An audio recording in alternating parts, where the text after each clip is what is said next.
Welcome back, guys, to some more of the Geek Odyssey. I'm your host, Sonthan Mythos. Let's get on with today's video, shall we? It is going over my top 10 characters, or the top 10 most important characters in my life. Starting off at number 10, we have Greed or Grid from Overgeared.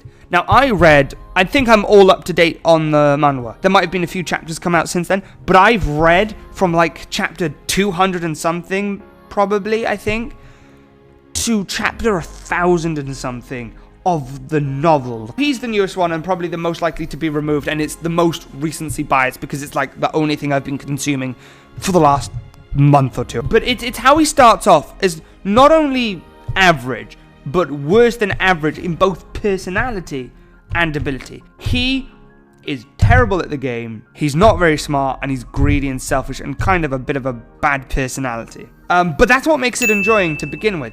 And we get to see him go from being that to arguably the best player in the game. Not that he's got the best skills, but he's like he's able to beat the best due to being overgeared and actually a bit of bad luck. To a king of a nation in the thing, the overgeared kingdom, and I'm pretty sure it turns into an empire, so minor spoilers there.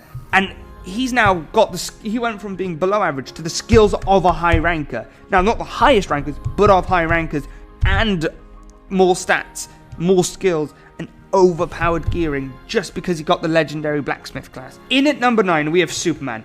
Now, Superman is probably the second longest on this list, second or third longest, like he's been on this list the longest, because it obviously changes over time.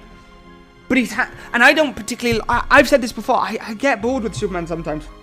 But just the longevity and his impact on comics, which without Superman, and not just Superman, but Superman's one of them, comics wouldn't be what they are today, and I wouldn't have got to see them as they were today. That would have been terrible. Also a bit of a power fantasy, isn't he? And I love me a bit of a power fantasy. Up next, however, we have none other than The Flash.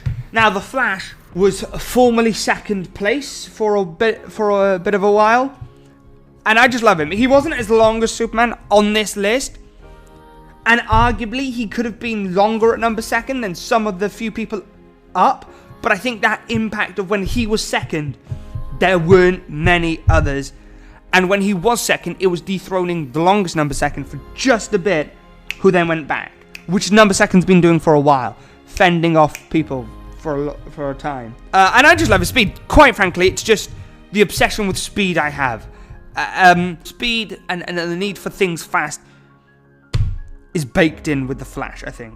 So what about number 7? Who's number 7? Well, number 7 is former number 1 and the longest on this list. For as long as I can remember, he's been on this list. And it is Spider-Man. And when I say Spider-Man, I mean Peter Parker Spider-Man here. Nothing against Miles Morales, but he's new, and I didn't know about him until a lot later. But I love Spider-Man. When I was young, I used to have a big blow-up Spider-Man. I would take it anywhere. Shopping, in the van, or the car, big family, to bed, anywhere. It would go with me. The only reason I stopped was because it started to deflate. I think it was broke or something. And after Tobey Maguire's first Spider-Man came out, I was obsessed with it, and I kept making Mum play the Mary Jane scene. Spider-Man opened the door to this list. The only reason he should be higher up in every context when you hear me say this, but the only reason is it fell off hard around 15, 16. I think it fell off. I just haven't been as invested, and I still like the character, but I think the others have that intensity. I should technically put Spider-Man higher because of it, but yet again, recency bias. This is my current list, not my all-time list. If it was on my all-time list, Spider-Man would be top 3, top 4. Who's coming in above the former number 1 and the longest servant on this list? Well, it's one of the newer members. It is Jin-Woo. Now, he's here solely for power fantasy, going from weak to the strongest to the god of death, and he can beat Goku. He can beat the whole Dragon Ball verse with ease. Heck, he can beat the big 3 and Dragon Ball combined. He is overpowered. I'm telling you now, not many characters in fiction are stronger than him. Now, I know there are probably some, and I don't know them all, but he's on this list purely for power fantasy, and I absolutely love the character. And not to mention, he's hot as F. If he was a real person, if he looked exactly like he did in the manhwa, I would marry that guy in a second. In at number 5, we have Naruto Uzumaki. Yet again, formerly number 2. Jin-Woo was formerly number 3. But Naruto Uzumaki is number 3. Why? Well, I didn't mention this, but Jin-Woo got me into manhwa and manga and all that jazz. And without that, a lot of, like, Greed and Grid would not be on this list, and it would be terrible. But Naruto Uzumaki got me into anime. And without that, I wouldn't be able to watch One Piece.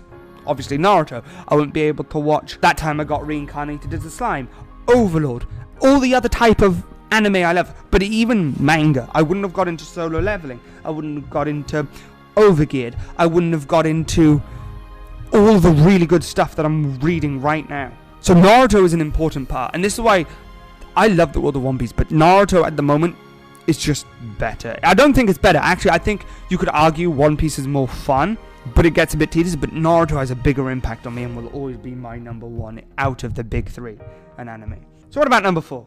Yet again, a formerly second place, Lucifer Morningstar. Now this is kind of a combination or amalgamation of Lucifer from DC and the TV show. Because I realize they're the same character, but like they're clearly not.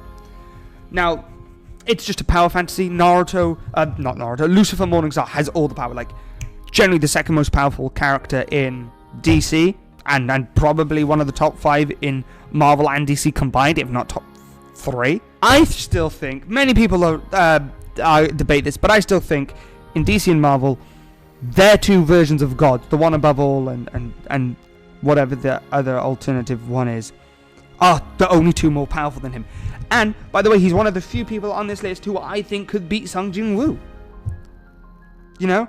Like, remember, Superman's one of the strongest people, but he looks like a mere ant compared to Lucifer.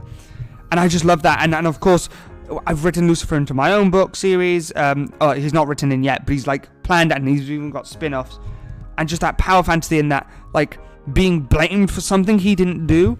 Okay, he kind of did do it, but you know what I mean, like, being blamed for humanity's sins, when in their versions, he's not. And I just like that all-powerful person who doesn't really care. Number 3, formerly number 2, the Doctor. The Doctor from Doctor Who.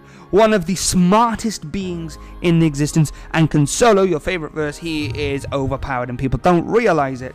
But why do I like it? Well, it's fun, it's cheesy, it's British, it's great. But I like the time travel. I love the TARDIS. I love the lore. But more than anything, I think the biggest impact on me, he has no weapons, but he still wins. What triumphs is kindness and intellect. He could have very well been a bad guy. There was a war, unlike any other, the Time War. His people got eradicated. He was the sole survivor. Now imagine your family. That's bad enough. Now imagine your whole species. He would have had every right to go on and be evil, but no, he chose to be kind. And what was it? The never cowardly line, his whole thing, and being kind and good. It doesn't matter if someone's watching, you should always be kind and good. There are so many quotes about this that I'm not going to have time to go over, but it's just so good. In at number 2 is Percy Jackson, the longest serving number 2 for around 14 years. Around, I'd say 13 years. Percy Jackson. I don't think I need to go over this one that much. You guys know how much I love Percy Jackson. This channel started off pretty much as a Percy Jackson channel. The power fantasy, amazing, sarcastic. I love the wit, I love the sarcasm. I love the density sometimes, but I just love that pure power. Like, he can just walk up to most gods and beat their ass. He just can. Apart from the Olympians, like anyone on the Olympian level, he can't. But even then, I think you could argue there's a bit of a fight. So what about honourable mentions? Well, you've got Ben 10. Grew up watching that. Ash Ketchum, important for my childhood. There are so many days I just felt so depressed, but before going to school. But watch that and boom. Gladiator Boy. I'm not sure his actual name, but the Gladiator Boys. Without the Gladiator Boy, I would not have got into Percy Jackson. Percy Jackson was the biggest book I ever read, and before that, Gladiator Boy was. Then you have Captain America. I just love him, but like, he just couldn't get on this list. And then you have Roman Dimitri from The Heavenly Demon Can't Live a Normal Life. I think that's pretty... I can't really go into that, but it's a great series, and I'll talk about that some other time. And first place is Batman. I've liked Batman since I was 8, 9, 10 years old. When things started to go really downhill for me, when things got dark for me, it got dark for him. Without him, I'd be dead. There's no second guessing that. He fights amongst God and amongst demons and all that, and he still comes out on top. He faces his fears. He's a symbol, and when it's done right, he's kind and caring. I don't like all this overly broody. I like the broody, but like, come on, make him what he truly is, a true hero.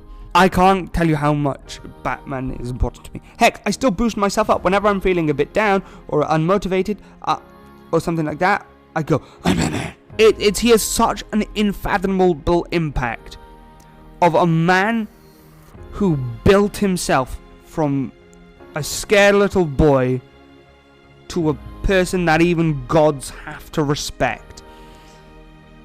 And that he's meant to be realistic. I know he's not. It's a comic book. But like, the fact is, I could be Batman. You know, like that's the mentality it instills in you. And I try to live my life by saying, would Batman do this? Would Batman be proud? But anyway, the point is, I would not be here without him. That's how important he is. Please subscribe. But I love you guys. You've given me so much support with all the views, all the likes, and just make sure to comment. You know, that's all I want. I think I want interaction with you guys. So just tell me what you think. Tell me your top 10 most important characters in the comment section below and why. Or better yet, record it. Do a video. Send me a video and I'll react to it. I've been your host, Mythos. This has been the Geek Odyssey. Thank you guys for watching.